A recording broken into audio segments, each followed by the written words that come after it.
وعلماء أمته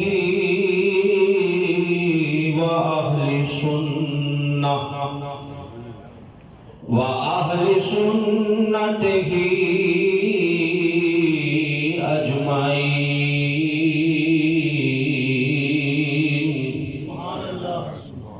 أما بعد فأعوذ بالله من الشيطان الرجيم. بسم الله الرحمن الرحيم.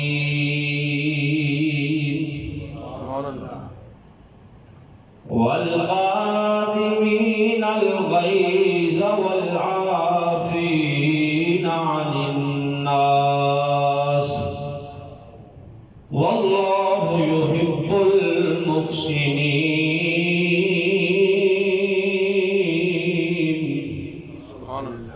آمنت بالله صدق الله مولانا العظيم وصدق رسوله النبي الكريم الأمين.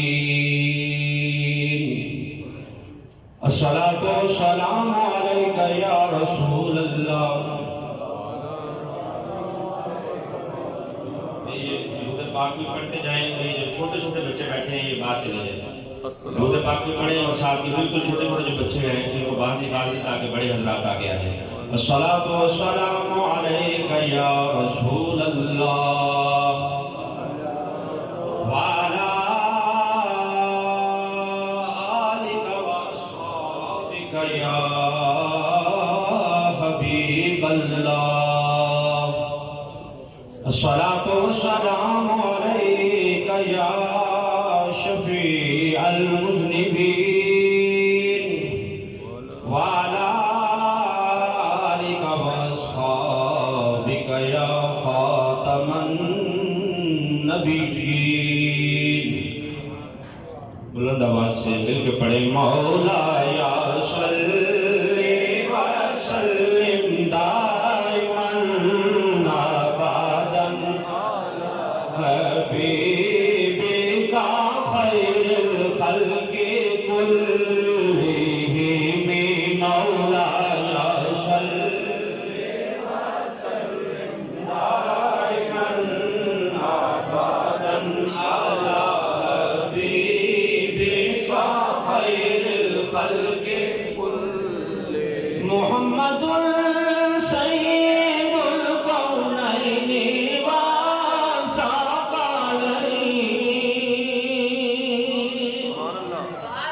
محمد سید الکونین والثقلین والفریقین بالعرب وبالعجم. مولاي صل وسلم دائما ابدا على حبيبك خير الخلق كلهم. مولاي صل وسلم دائما ابدا على حبيبك خير الخلق كلهم. سبحان اللہ. نہایت ہی عزت و احترام کے قابل برادران اسلام، آج کے خطبے کا عنوان ہے نبی پاک صلی اللہ علیہ وسلم کا عفو و درگزر. سبحان اللہ. رسالت میں آپ صلی اللہ علیہ وسلم کا معاف کرنا. اس موضوع کا انتخاب اس لیے کیا گیا کہ گزشتہ جمعہ شہادت حضرت امیر حمزہ رضی اللہ تعالیٰ عنہ کا موضوع آپ نے سماعت کیا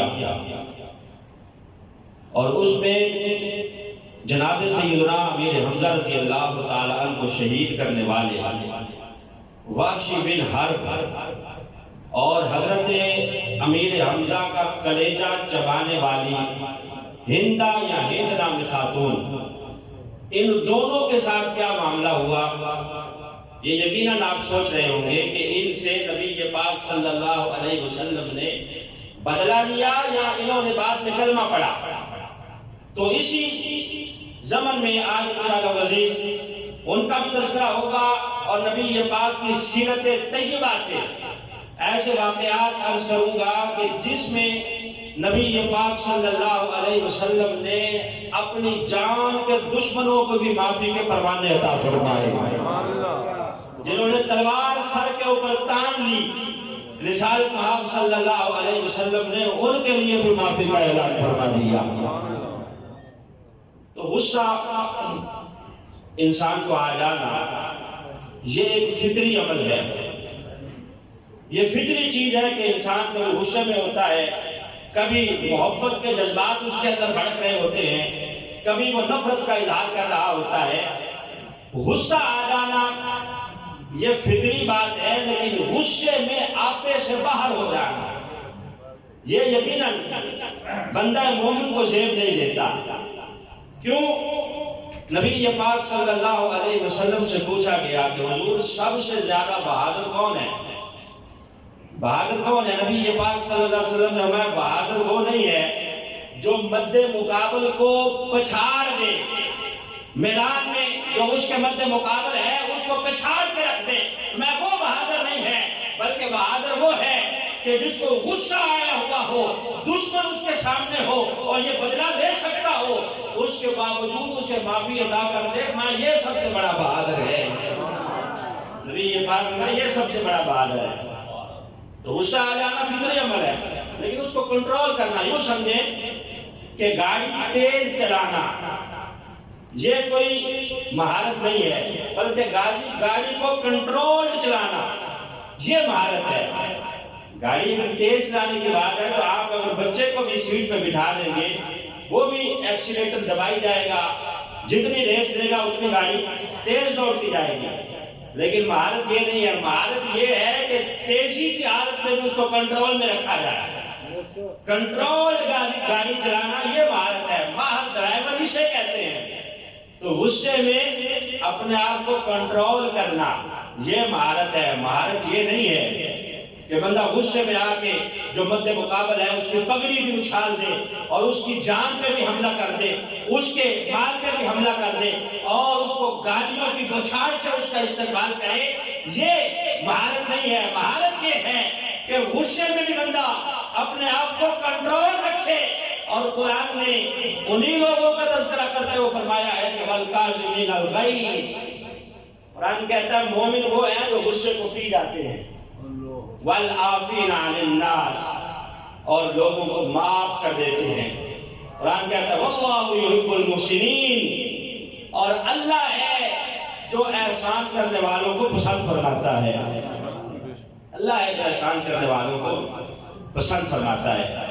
اور نبی پاک صلی اللہ علیہ وسلم کا ذکر کرتے ہوئے قرآن پاک میں اللہ رب العزت نے ارشاد فرمایا کہ محبوب اگر آپ سخت دل ہوتے، معاف کرنے والے نہ ہوتے تو آپ کے گرد یہ غلاموں کا جمع غفیر نہ ہوتا۔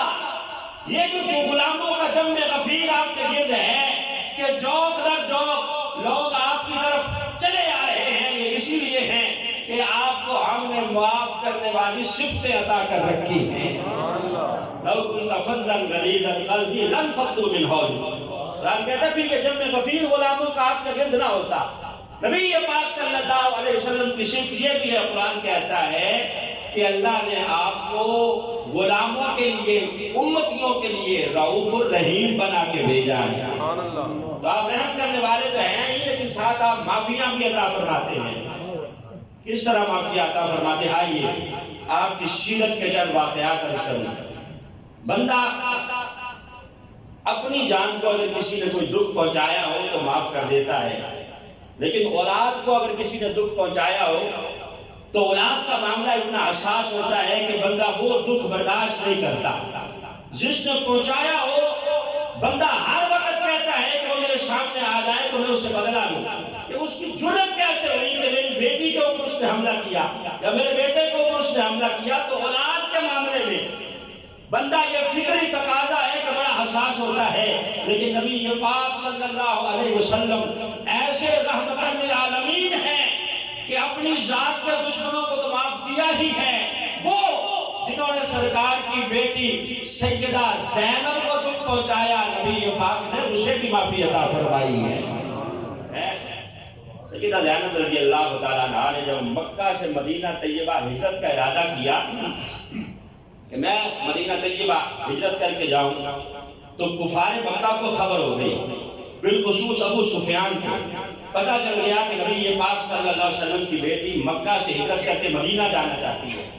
اب انہوں نے میٹنگ کی کہ ہمارے ہوتے ہوئے یہ ہرگز نہیں ہوگا کہ یہ صحیح سلامت یہاں سے نعوذ باللہ مدینہ طیبہ پہنچ جائے، کہا ہم اس کا رستہ روکیں گے اور جانے نہیں دیں گے، مسلمانوں کے نبی کی بیٹی دن دہاڑے صحیح سلامت یہاں سے نکل جائے۔ انہوں نے میٹنگ کی اور میٹنگ کے دوران انہوں نے ایک بندہ ہائر کیا جس کا نام تھا حبار بن اسد، حبار بن عبد الاسد، اس کو تیار کیا۔ کیا کہا کہ تم نے نظر رکھنی ہے جب بھی رسالت میں آپ صلی اللہ علیہ وسلم کی بیٹی نکلے تو تم نے راستہ روکنا ہے، اس کے اوپر حملہ کرنا ہے۔ اب وہ اسی تاڑ میں تھا، اور یہ جو بندہ تھا عبار، یہ سیدہ زینب رضی اللہ تعالی عنہا کا رشتہ دار بھی تھا، اور رشتہ دار ہی ہوتے ہیں جو دکھ بھی پہنچاتے ہیں اور خوشیاں بھی انہی کے دامن سے بندے کو نصیب ہوتی ہیں۔ تو عبار جو ہے اس اطاعت میں رہنا کہ کب نکلے اور کب میں حملہ کروں۔ ایک دن آیا سیدہ زینب رضی اللہ تعالیٰ عنہ اونٹنی پہ سوار ہو کر مدینہ طیبہ کی طرف روانہ ہوئی، تو اس کو پتہ چل گیا، اس نے پیچھے سے سواری کو حملہ کیا اور پیچھے سے چلتی ہوئی دوڑتی ہوئی سواری کو تیر مارا۔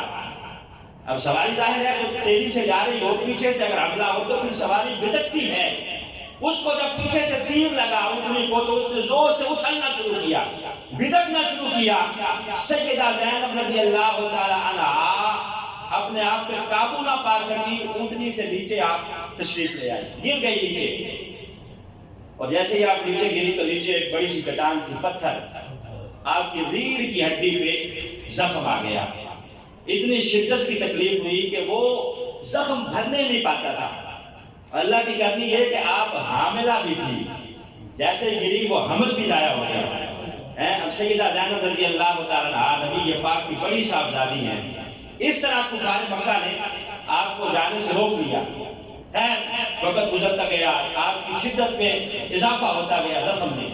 آخرکار ان کے خامد ابو العاص کے کہنے پر ان کے دیور کنان نے ایک دن موقع پا کر انہیں اونٹنی پہ بٹھایا اور بٹھا کے مکہ سے کافی دور تک لے گئے اور وہاں چھوڑ آئے کہ آگے آپ چلی جاؤ، آگے خطرہ نہیں ہے۔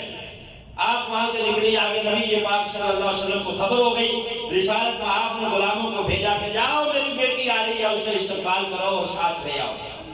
نبی پاک صلی اللہ علیہ وسلم کی صاحبزادی سیدہ زینب رضی اللہ تعالی عنہا نبی پاک صلی اللہ علیہ وسلم کے پاس مدینہ طیبہ پہنچ گئی۔ اب وقت گزرتا گیا، ان کے خامد ابو العاص نے بھی کلمہ پڑھ لیا اور نبی پاک صلی اللہ علیہ وسلم کی غلامی میں آ گیا۔ جب مکہ فتح ہوا تو فتح مکہ کے موقع پر حبار نامی یہ بندہ جس نے حملہ کیا تھا، اس کو پتا تھا کہ میں نے بہت بڑا کام کیا ہوا ہے، میرے لیے معافی نہیں ہوگی، مجھے تو قتل کر دیا جائے گا، لہذا یہ یہاں سے بھاگنا شروع کیا اس نے کہ میں ایران کی طرف نکلوں، کہ وہاں جاؤں تاکہ میری جان کی خلاصی ہو جائے۔ کسی نے راستے میں روکا اور روک کے کہا کہ بعد میں جانا، ذرا ایک مرتبہ نبی پاک صلی اللہ علیہ وسلم سے مل تو لو، ذرا جا کے ان سے معافی تو مانگو، ذرا جا کے امان تو مانگو۔ وہ تو ایسے رؤوف الرحیم ہے کہ وہ اپنے جانی دشمنوں کو بھی معافیاں عطا کر دیتے ہیں، ایک مرتبہ جاؤ تو صحیح، جا کے معافی تو مانگو۔ اب اس نے کہا کہ یار لگتا تو مجھے نہیں ہے کہ معاف کریں گے، لیکن پھر بھی میں چلتا ہوں۔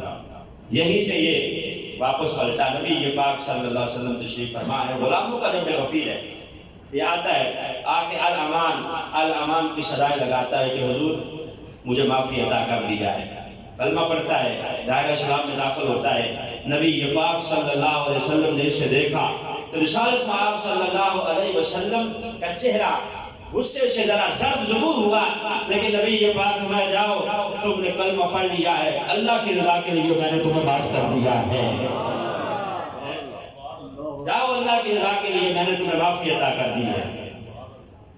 غزوہ بدر جب ہوتا ہے تو غزوہ بدر وقوع پذیر ہونے کے بعد ایک بندہ وہاں سے بدر کے میدان سے آتا ہے مکہ شریف کی طرف، اور آ کے یہاں اعلان کرتا ہے کفار مکہ میں، قریش میں، کہ اے کفار مکہ قریش، عتبہ بھی مارا گیا، شیبہ بھی مارا گیا، بڑے بڑے تمہارے سردار مارے گئے، امیہ بن خلف بھی مارا گیا، وہاں ابو جہل بھی مارا گیا، بڑے بڑے سردار تمہارے قتل ہو گئے ہیں۔ لوگوں نے کہا کہ شاید یہ نشے میں ہے، ایسا نہیں ہو سکتا کہ اتنے بڑے بڑے سردار ہمارے قتل ہو جائیں۔ دوبارہ جب اس سے پوچھا، تسلی کی، یہ اعلان کرتا کرتا اللہ کے گھر میں کعبۃ اللہ میں آ گیا۔ یہاں حتیم میں دو بندے بیٹھے تھے، صفوان بن امیہ اور عمیر بن وہب، یہ دونوں چچا زاد بھائی ہیں، دونوں یہاں بیٹھے تھے۔ صفوان بن امیہ کا بیٹا جو بدر میں مارا گیا اس کا بیٹا، اور عمیر بن وہب، یہ دونوں یہاں بیٹھے ہیں۔ اس نے آ کے جب یہاں اعلان کیا تو عمیر کہنے لگا صفوان سے، یار اگر میرے اوپر قرضہ نہ ہوتا اور میرے بیوی بچوں کا میرے اوپر بوجھ نہ ہوتا تو میں ابھی نکلتا تلوار لے کے اور جا کے نعوذ باللہ مسلمانوں کے نبی کو قتل کر کے میں بدلہ لے لیتا۔ کہنے لگا کہ میرے اوپر اگر بوجھ نہ ہوتا اپنے بیوی بچوں کا، یا میرے اوپر قرضہ نہ ہوتا تو میں ابھی یہاں سے نکلتا۔ جرأت کیسے ہوئی ان کی کہ ہمارے بڑے بڑے سردار انہوں نے مار دیے ہیں، میں ابھی نکلتا اور نکل کے جا کے ان سے بدلہ لیتا۔ تو صفوان بن امیہ کہاں سے بیٹھا تھا؟ یہ مکے میں اسلحے کا ڈیلر تھا۔ اس سے جب جنگ ہوتی تھی تو اسلحہ لوگ ادھارا لے جاتے یا خرید کے لے جاتے۔ اسلحہ اس وقت کیا تھا؟ تلواریں، نیزے اور بھالے، زریں، وہ اس کے پاس ہوتی تھی۔ اس نے کہا کہ عمیر، اگر تم وعدہ کرتے ہو کہ بدلہ لے کے آؤ گے تو میں تم سے وعدہ کرتا ہوں کہ تلوار بھی تمہیں میں دوں گا اور تمہارے بیوی بچوں کا خرچہ بھی میں اٹھاؤں گا۔ اگر خدا نخواستہ تمہیں کچھ ہو گیا تو جو میں اپنے گھر میں پکاؤں گا تمہارے گھر میں بھی وہی پکے گا، جو میرے بچے کھائیں گے تمہارے بھی وہی کھائیں گے۔ میں وعدہ کرتا ہوں کہ تمہارا قرضہ بھی اتار دوں گا اور تمہارے بیوی بچوں کا نان و نفقہ بھی میرے ذمہ ہوگا۔ وعدہ کرو، بیعت کرو کہ تم واقعی جاؤ گے بدلہ لے کے آؤ گے۔ عمیر بن وہب کہنے لگا، ٹھیک ہے، میں وعدہ کرتا ہوں اگر تم میرا قرضہ اتارنے کی ذمہ داری لیتے ہو اور بچوں کی ذمہ داری لیتے ہو تو میں ابھی نکلتا ہوں اور جا کے بدلہ لے کے آؤں گا۔ اب صفوان بن امیہ نے جو سب سے بہترین تلوار تھی وہ نکال کے اسے زہر میں بھگویا، زہر میں بھگو کر عمیر بن وہب کے حوالے کی کہ یہ لو، لے جاؤ، تم نے اگر ذرا سا بھی حملہ کر دیا، یہ زہر میں بھیگی ہوئی ہے، اس زہر کے اثر سے نعوذ باللہ نبی پاک صلی اللہ علیہ وسلم کا وصال ہو جائے گا اور شہید ہو جائے گا اور بات ختم ہو جائے گی۔ کہا جاؤ۔ اب یہ عمیر بن وہب جو ہے تلوار لے کر جو زہر میں بھیگی ہوئی ہے اور تیز تلوار ہے، دوڑتا ہوا جب مدینہ طیبہ کی طرف پہنچتا ہے سواری پہ سوار ہو کے، حضرت فاروق اعظم رضی اللہ تعالیٰ مسجد نبوی کے باہر ٹہل رہے تھے، ان کی نظر اس کے اوپر پڑ جاتی ہے، فوراً سمجھ گئے کہ یہ کوئی اچھے ارادے سے نہیں آیا ہے۔ حضرت فاروق اعظم رضی اللہ تعالیٰ کو اللہ پاک نے فراست عطا فرمائی، فہم عطا فرمایا تھا، اسی لیے نبی پاک نے فرمایا کہ لو کان بعدی نبی لکان عمر، میرے بعد اگر کوئی نبی ہوتا تو وہ عمر ہوتا۔ سمجھ گئے کہ یہ بندہ خطرہ اس کے سر پہ منڈلا رہا ہے، کوئی اچھے ارادے سے نہیں آیا۔ ساتھیوں کو ساتھ لیا اور فوراً اسے پکڑا، گرفتار کیا، اس کے ہاتھ باندھے نبی پاک صلی اللہ علیہ وسلم کے پاس۔ رسالت میں آپ اب مسجد نبوی میں تشریف فرما ہے، ہاتھ اس کے بندھے ہوئے جب نبی پاک نے دیکھے فرمایا اس کو آزاد کر دو، اس کے ہاتھ کھول دو۔ کہا حضور سے پوچھیں کہ یہ کس لیے یہاں آیا ہے؟ نبی پاک صلی اللہ علیہ وسلم نے آگے بلایا، بلا کے پوچھا کہ ہاں بھئی عمیر کیسے آئے تھے؟ کہا کچھ نہیں جی، میں تو ویسے یہاں سے گزر رہا تھا، بدر کے قیدیوں میں میرا بیٹا ہے جو قید ہو کے آ گیا ہے، میں تو اس کی بات کرنے آیا تھا آپ کے ساتھ۔ میرا کوئی ایسا خطرناک ارادہ نہیں تھا، میں تو ویسے ہی یہاں سے گزرتے ہوئے جا رہا تھا، میں نے کہا اپنے بیٹے کے بارے میں بات کروں، انہوں نے خام خواہ مجھے پکڑ لیا اور پکڑ کے آپ کے پاس لے آئے ہیں۔ سرکار دو عالم صلی اللہ علیہ وسلم مسکرا دیے، اسے پتہ نہیں تھا کہ یہ بات وہاں چھپا رہا ہے جہاں عرش کی باتیں بھی چھپی ہوئی نہیں رہتی۔ اعلیٰ فرماتے ہیں نا کہ سر عرش پر ہے تیری نظر، دل فرش پر ہے تیرا گزر، ملکوت و ملک میں کوئی شے نہیں وہ جو تجھ پہ آیا نہیں۔ ملکوت و ملک میں کوئی شے ایسی ہے ہی نہیں جو اللہ نے آپ پہ عیاں نہ کر دی ہو۔ رسالت محمد صلی اللہ علیہ وسلم مسکرا دیے، کہا عمیر بات یہ نہیں ہے، بتاؤ حتیم میں اللہ کے گھر میں صفوان بن امیہ سے کیا میٹنگ کر کے آئے ہو؟ کیا مجھے قتل کرنے کے لیے نہیں آئے؟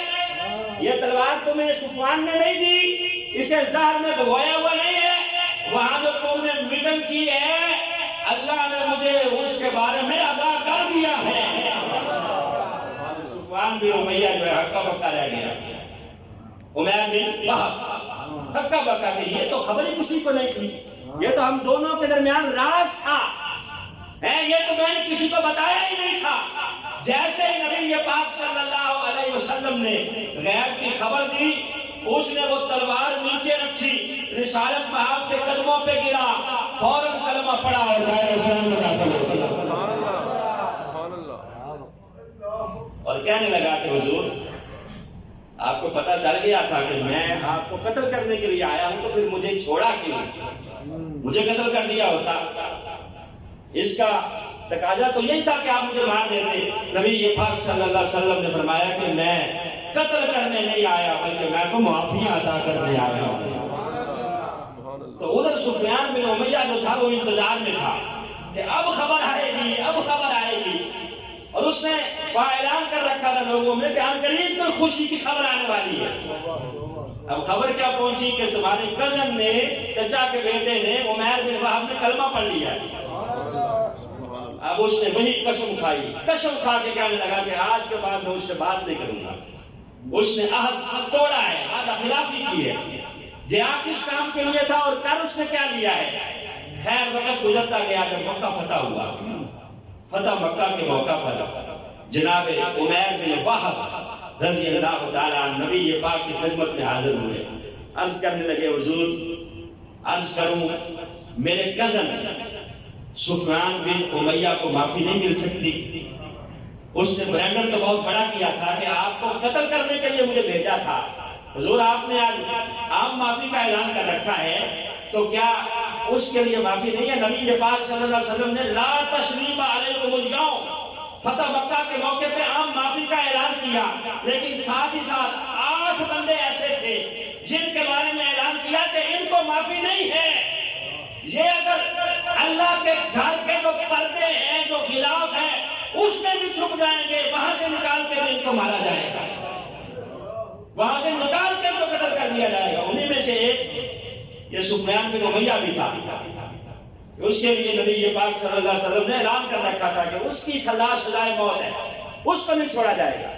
نبی پاک صلی اللہ علیہ وسلم نے عام معافی ان کو عطا کی جو نبی پاک کی جان کے دشمن تھے، جنہوں نے رسالت میں آپ صلی اللہ علیہ وسلم کی ذات کے حوالے سے تکالیف پہنچائی تھی، لیکن جنہوں نے نبی پاک کے وصف رسالت پہ حملے کیے تھے، گستاخیاں کی تھی، وہ نبی پاک نے فرمایا کہ ابن خطل جو ہے جو میری گستاخیاں کرتا تھا اس کے لیے معافی نہیں ہے، وہ کعبۃ اللہ کے پردوں میں لپٹا ہوا ہوگا، وہاں چھپا ہوا ہوگا، تو وہاں سے نکال کے بھی اس کی گردن آج اتار دی جائے گی۔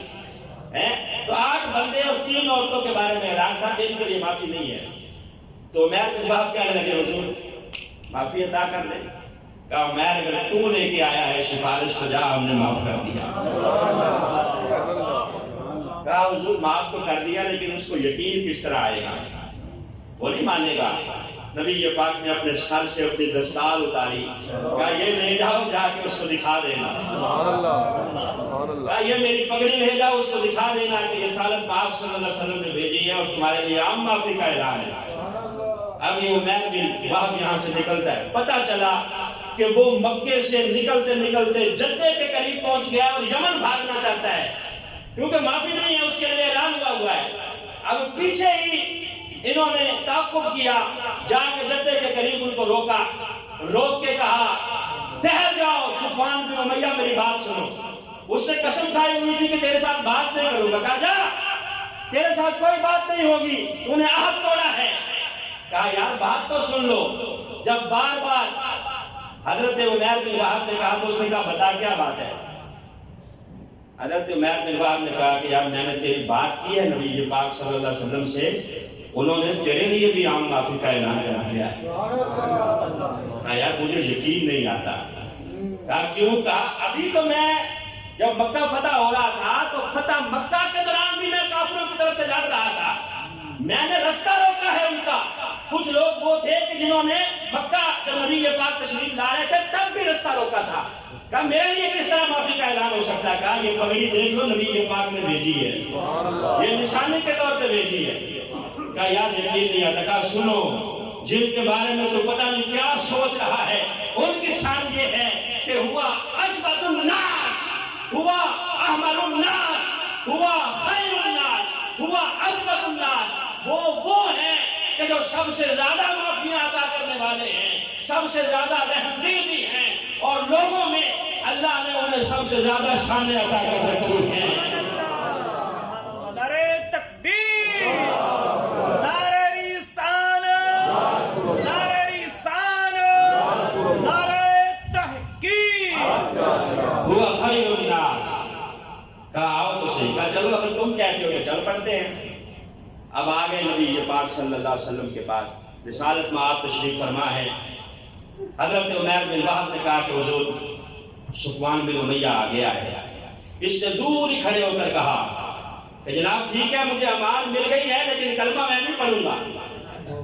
کہا آپ نے امان دے دی ہے لیکن مجھے 2 مہینے کی مہلت دیں، میں ابھی دیکھوں گا آپ کے معاملات کو، پھر کلمہ پڑھوں گا۔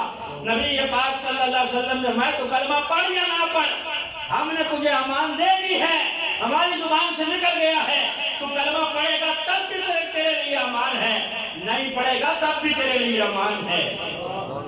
کہا تو 2 مہینے کی مہلت مانگتا ہے، جہاں ہم نے تجھے 4 مہینے کی مہلت دی، سوچ لینا ہے۔ اب رہنے لگا یہی، نبی پاک صلی اللہ علیہ وسلم کے معاملات دیکھنے لگا۔ نبی پاک صلی اللہ علیہ وسلم نے غزوہ حنین پر جاتے ہوئے اس سے تلواریں بھی لی۔ میں نے کہا نا کہ اسلحے کا ڈیلر تھا، اس سے تلواریں بھی لی کہ ہمیں تلواریں دو، ہم جنگ پہ جا رہے ہیں۔ اس نے کہا کہ موقع اچھا ہے، ان کو آزمایا جائے۔ کہا جناب آپ نے مکہ فتح کیا ہے، آپ جتنی چاہیں لے جائیں، آپ کی ہی ہے، جتنی چاہیں لے جائیں، آپ ویسے ہی لے جائیں۔ نبی پاک میں نہیں، میں ویسے نہیں لوں گا بلکہ عاریتاً لوں گا، ضمانتاً لوں گا۔ اگر کوئی تلوار ٹوٹ گئی تو میں اس کے بدلے میں تجھے نئی تلوار دوں گا۔ جب اس نے یہ اخلاق نبی پاک صلی اللہ علیہ وسلم کا دیکھا، غزوہ حنین میں ساتھ گیا مسلمانوں کے، وہاں نبی پاک صلی اللہ علیہ وسلم کو جب اس نے جوہر دکھاتے ہوئے دیکھا بہادری کے، ہکا بکا رہ گیا۔ کہا واقعی اتنے بڑے جری بہادر اور اخلاق کے مالک عام انسان نہیں ہیں بلکہ یہ اللہ کے آخری نبی ہیں۔ 4 مہینے کی مہلت دی تھی، ابھی 3 ہفتے نہیں گزرے، فوراً نبی پاک صلی اللہ علیہ وسلم کے پاس پہنچتا ہے، کلمہ پڑھتا ہے اور دائرہ اسلام میں داخل ہو جاتا ہے۔ 3 ہفتے صرف گزرے، کلمہ پڑھ کے دائرہ اسلام میں داخل ہوتا ہے۔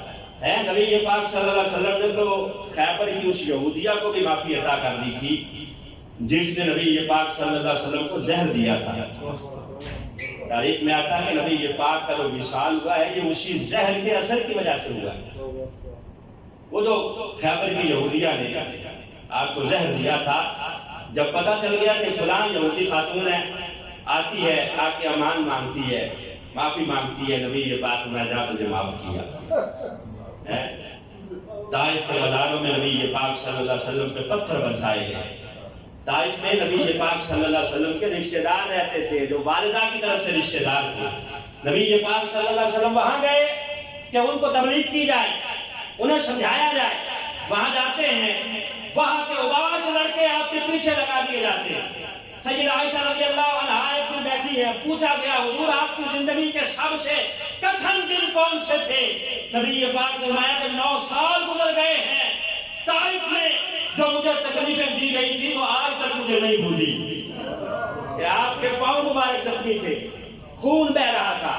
نبی پاک کے رشتہ دار تھے کہ آپ کوئی بات نہیں، کلمہ نہ پڑھنا، مجھے ایک رات کے حالت رکنے تو دو، تھکاوٹ ہے آرام کرنے دو۔ کہا نہیں، واپس چلے جاؤ، آپ کے لیے یہاں کوئی جگہ نہیں ہے۔ نبی پاک صلی اللہ علیہ وسلم کے اتنے سخت ترین دشمن، جب مکہ فتح ہوتا ہے وہ رشتہ دار آتے ہیں، آ کے کہتے ہیں حضور معافی۔ نبی یہ پاک میں جاؤ تم سب کو معاف کیا۔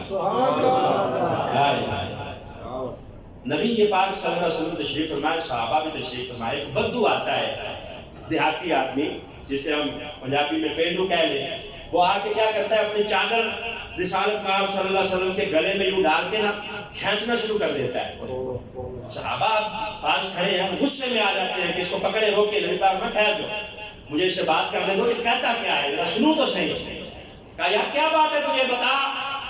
اس نے ذرا چادر ڈھیلی کی، کہا جو اللہ نے تمہیں مال عطا کیا ہے نا اس میں سے مجھے بھی دو۔ اب مانگنے کا دیکھو طریقہ اس کا ہے، کیسے جرأت کے ساتھ مانگنا ہے کہ جو اللہ نے آپ کو دیا ہے اس میں سے مجھے دو۔ نبی پاک صلی اللہ علیہ وسلم آپ رؤوف الرحیم جو ہے تھے، سخاوت بھی اللہ نے آپ کو اتنی عطا فرما رکھی تھی، 2 اونٹ آپ نے سامان کے بھر دیے اسے کہ لے جا 2 اونٹ بھر کے دیے۔ مان کس طرح رہا ہے کہ جو اللہ نے آپ کو دیا ہے، سب کو اللہ نے دیا ہے، اس میں سے مجھے دو۔ نبی پاک نے مال تو دے دیا 2 اونٹ بھر کے، کہا یار یہ جو تم نے مجھے تکلیف پہنچائی ہے نا، یہ جو مجھے رنگ سرخ ہو گیا جہاں تم نے کھینچا تھا، میں اس کا بدلہ تجھ سے لوں گا۔ وہ آگے سے مسکرا دیا، کہا جناب آپ بدلہ نہیں لے سکتے۔ کہا کیوں؟ کہا آپ کی شان ہی نہیں ہے کہ آپ بدلہ لیں۔ کہا میں جو مرضی کروں آپ کے ساتھ، میں نے یہ سنا ہے، مجھے پتا ہے آپ نے کبھی برائی کے بدلے میں برائی نہیں کی، جس نے آپ کے ساتھ برائی کی ہے آپ نے اسے دعائیں ہی عطا کی ہیں، مجھے پتا ہے آپ بدلہ لے نہیں سکتے۔ نبی پاک نے فرمایا جا مال بھی لے جا اور آپ معافی بھی لے جا، میں نے تجھے معافیاں بھی عطا کر دی ہیں اور مال بھی دے دیا ہے۔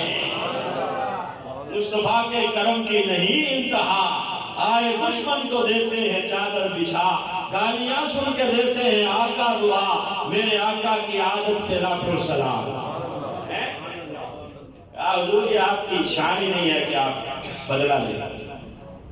حضرت ابو رحم غفاری، ایک ابو ذر غفاری ہیں، یہ دوسرے صحابی ہیں، ابو رحم غفاری رضی اللہ تعالیٰ عنہ۔ ان کی اونٹنی بڑی طاقتور تھی، بکھری ہوئی اونٹنی۔ نبی پاک صلی اللہ علیہ وسلم تشریف فرمائے، آپ نے دیکھا ہے کہ بعض اوقات اونٹ کو مشق ہو جاتا ہے، منہ سے جھاگ نکالتا ہے، تو اس طرح اس کی ان کی اونٹنی جو ہے وہ مشق اور بکھری ہوئی، یوں بپھرتی بپھرتی نبی پاک صلی اللہ علیہ وسلم کے پاس لگ گئی۔ رسالت میں آپ کے پاؤں کے ساتھ اس کا پاؤں ٹچ ہوا تو نبی پاک کے ہاتھ میں ایک چھڑی تھی، ابو رحم کے پاؤں پہ ہلکی سی ماری۔ کہا ابو رحم اپنی اونٹنی کو سنبھالو، یہ میرے اوپر چڑھتی آ رہی ہے، اس کو قابو کرو۔ حضرت ابو رحم غفاری نے فوراً اونٹنی کو سنبھالا، کھینچا، ساتھ ہی آپ کی آنکھوں میں آنسو بہنے لگے کہ یار میری وجہ سے نبی پاک کو تکلیف پہنچ گئی ہے، میری اونٹنی نے تکلیف پہنچائی ہے، اور سرکار دو عالم صلی اللہ علیہ وسلم نے اسی وجہ سے مجھے ضرب ماری ہے، اب پتہ نہیں میرا کیا ہوگا، کہیں اللہ کی آیات نہ میرے بارے میں اتر آئیں، میرے اوپر کوئی عذاب نازل نہ ہو جائے۔ رات گزری ہے بڑی تکلیف میں کہ پتہ نہیں یار اب کوئی حکم آئے گا اللہ کی طرف سے، ابھی کوئی نہ کوئی میرے لیے وعید آئے گی۔ صبح ایک صحابی آتا ہے، آ کے کہتا ہے ابو رحم آؤ ذرا، نبی پاک بلا رہے ہیں۔ اب اس کا دل کام جاتا ہے کہ بس اب خیر نہیں ہے، کوئی حکم آ گیا ہے میرے لیے۔ یہ فوراً چلتا ہے، جا کے نبی پاک صلی اللہ علیہ وسلم نے جب اسے آتے ہوئے دیکھا، سرکار کھڑے ہو گئے، کہا یار ابو رحم کل میں نے تمہیں جو چھڑی ماری تھی نا، اس وجہ سے مجھے ساری رات نیند نہیں آئی، اس چھڑی کی جو تکلیف تمہیں ہوئی ہے میں اس کی معافی چاہتا ہوں۔ ابو رحم نے جب یہ بات سنی، آنکھوں میں آنسو بہنے لگے۔ رسالت صلی اللہ علیہ وسلم نے بھائی آپ معاف بھی کر دو، بدلے میں یہ بکریاں لے جاؤ بکریاں لے جاؤ، میں تمہیں بدلہ بھی دیتا ہوں اور تم سے معافی بھی مانگتا ہوں۔ حضرت ابو رحم غفاری رضی اللہ تعالیٰ فرماتے ہیں کہ وہ جو اونٹنیاں میں نے گنی 40 اونٹنیاں تھی جو نبی پاک نے مجھے بدلے میں عطا فرمائی۔ اونٹنیاں نہیں بلکہ بکریاں، 40 بکریاں کہتے ہیں، وہ دودھ دینے والی، اون والی، بہترین پلی ہوئی اونٹنیاں نبی پاک نے مجھے بدلے میں عطا فرمائی۔ بکریاں کس لیے کہ میں نے تمہیں تکلیف پہنچائی ہے، اس تکلیف کا ازالہ ہو جائے۔ رسالت میں آپ صلی اللہ علیہ وسلم کا سب سے بڑا دشمن ابو جہل، اس کا بیٹا ہے اکرمہ، اس کے لیے نبی پاک نے اعلان کر رکھا ہے کہ اس کو معافی نہیں ہے، اس کے لیے سزائے موت ہے۔ مکہ فتح ہوتا ہے، اس کی بیوی کا نام ہے ام حکیم، وہ نبی پاک صلی اللہ علیہ وسلم کے پاس آتی ہے، آ کے کلمہ پڑھتی ہے، کہتی ہے حضور سب کے لیے معافی ہے، میرے خاوند کے لیے نہیں ہے۔ حضور وہ تو ڈر کے بھاگ گیا ہے، میں کدھر جاؤں، اکیلی رہ گئی ہوں، میں کس کے پاس جاؤں، وہ تو بھاگ گیا ہے ڈر کے۔ نبی پاک صلی اللہ علیہ وسلم نے جا، اس کے لیے بھی معافی ہے۔ اکرمہ بن ابو جہل کا بیٹا جو ساری زندگی نبی پاک صلی اللہ علیہ وسلم کی مخالفت کرتا رہا ہے۔ اب روایات میں آتا ہے کہ یہ اکرمہ جو تھا یہ سمندر کے راستے بھاگنا چاہتا تھا، کشتی میں سوار ہو کے نکل گیا تھا۔ اب یہ جب پہنچتی ہے کنارے پر، اس کو پتہ چلتا ہے کہ وہ نکل گیا ہے، اس نے کشتی کرائے پہ ہی پیچھے تعاقب کیا۔ جب دونوں کشتیاں قریب ہوئی، کہا اکرمہ ٹھہر جاؤ، میں نبی پاک صلی اللہ علیہ وسلم سے تمہاری معافی کی بات کر کے آئی ہوں، نہ جاؤ چھوڑ کے، میں نے بات کرنی ہے۔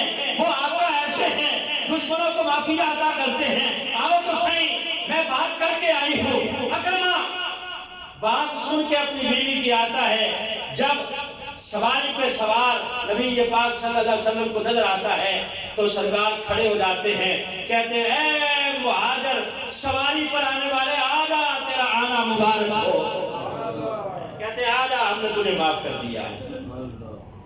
نبی پاک صلی اللہ علیہ وسلم کی زندگی کا سب سے بڑا دکھ حضرت امیر حمزہ رضی اللہ تعالیٰ عنہ کی شہادت ہے۔ میں نے گزشتہ جمعہ کیا تھا کہ کتنا نبی پاک صلی اللہ علیہ وسلم کو دکھ پہنچتا ہے۔ حضرت امیر حمزہ کا قاتل واشی بن حرب، اس کے لیے بھی اعلان ہے کہ اس کو چھوڑا نہیں جائے گا، اس کو پکڑو، جہاں ملے اس کو قتل کر دو۔ اس کو خبر پہنچ گئی، مکہ فتح ہو گیا، اب یہ بھاگتا بھاگتا چلا گیا طائف کی طرف۔ اب طائف میں نبی پاک صلی اللہ علیہ وسلم نے لشکر تیار کیا کہ وہاں جا کے بھی لڑائی کریں گے، اس علاقے کو بھی فتح کریں گے۔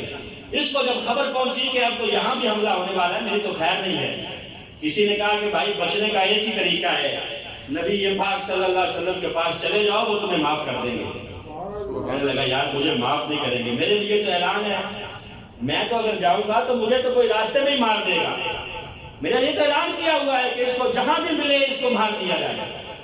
اب یہ واشی بن حرب جو ہیں چھپتے چھپاتے رومال لیتے ہیں منہ پہ، یوں منہ چھپا کر آتے ہیں نبی پاک صلی اللہ علیہ وسلم کے پاس۔ سرکار تشریف فرمائے، صحابہ بھی بیٹھے ہیں، جب میں غفیر ہے، اس نے منہ چھپایا ہوا ہے، اچانک منہ سے پردہ ہٹا کے کہتا ہے اشہدو ان لا الہ الا اللہ و اشہدو ان محمدن عبدہ و رسولہ۔ جب اس نے کلمہ پڑھا، صحابہ کہتے ہیں حضور ویسی بن حرب ہے جس نے حضرت امیر حمزہ کو شہید کیا تھا۔ نبی پاک نے فرمایا بتانے کی ضرورت نہیں ہے، میں نے پہچان لیا ہے، کہا میں نے پہچان لیا ہے۔ نبی پاک صلی اللہ علیہ وسلم نے پاس بٹھا کے کہا جا، تیرے لیے معافی ہے، تجھے صحابیت کا مقام بھی مل گیا، رضی اللہ عنہم ورضوا عنہ کا تجھے اعزاز بھی مل گیا، لیکن بتا تو صحیح تو نے میرے چچا کو شہید کس طرح کیا تھا۔ صحابہ کہتے تھے اس نے بتانا شروع کیا، نبی پاک کی آنکھوں میں پھر آنسوؤں کے دریا بہنے لگے۔ سرکار دو عالم صلی اللہ علیہ وسلم عباشی یاد تجھے معاف تو کر دیا ہے، لیکن بات سن، جب بھی تو آئے میری مجلس میں میرے سامنے نہ بیٹھنا، جب تو میرے سامنے آئے گا میرا چچا مجھے یاد آ جائے گا۔ تیرے لیے معافی ہے۔ حضرت واشی کہتے ہیں میں پیچھے بیٹھتا تھا اور رویا کرتا تھا کہ یار میری کیسی قسمت ہے کہ میں سامنا نہیں کر سکتا نبی پاک کا، میں پیچھے بیٹھ کے روتا تھا کہ رسالت میں آپ صلی اللہ علیہ وسلم نے معاف تو کر دیا ہے لیکن میں سامنا نہیں کر سکتا۔ وہ ہندہ نامی خاتون جس نے کلیجہ چبایا تھا، وہ بھی چادر اوڑھ کے آ جاتی ہے جب مکہ فتح ہوتا ہے، چادر اوڑھی ہوئی ہے، اس نے بھی آ کے کلمہ پڑھ لیتی ہے۔ نبی پاک صلی اللہ علیہ وسلم نے پہچان بھی لیا اور معاف بھی کر دیا۔ معافی جو اس کو ملی، اس نے کہا جناب جب بھی خیمے لگتے تھے سارے خیموں میں سے جو سب سے زیادہ ناپسندیدہ خیمہ ہوتا تھا میرے نزدیک وہ آپ کا ہوتا تھا. میں نفرت سے آپ کے خیمے کو دیکھتی تھی. آج آپ کی سیرت کو دیکھ کے، آپ نے جو مجھے معاف کیا ہے، یہ عمل دیکھ کے مجھے آپ کے خیمے سے سب سے زیادہ محبت ہو گئی ہے. آپ کا خیمہ مجھے تمام خیموں سے زیادہ اچھا لگ رہا ہے. یہ رسالت میں آپ صلی اللہ علیہ وسلم کی سیرت ہے. آپ نے اپنی جان کے دشمنوں کو بھی معاف کیا، اولاد کے دشمنوں کو بھی معاف کیا. رسالت میں آپ صلی اللہ علیہ وسلم نے یہ تعلیم دی ہے کہ اگر کوئی معافی مانگنے آ جائے تو معاف کرنے سے قد نیچا نہیں ہوتا، بلکہ اللہ اس کے قد کو بڑھا دیتا ہے تو معافی عطا کرتا ہے. کیوں؟ واللہ یحب المحسنین، اللہ اس معاف کرنے والے کو اپنا محبوب بنا لیتا ہے. وآخر دعوانا الحمدللہ.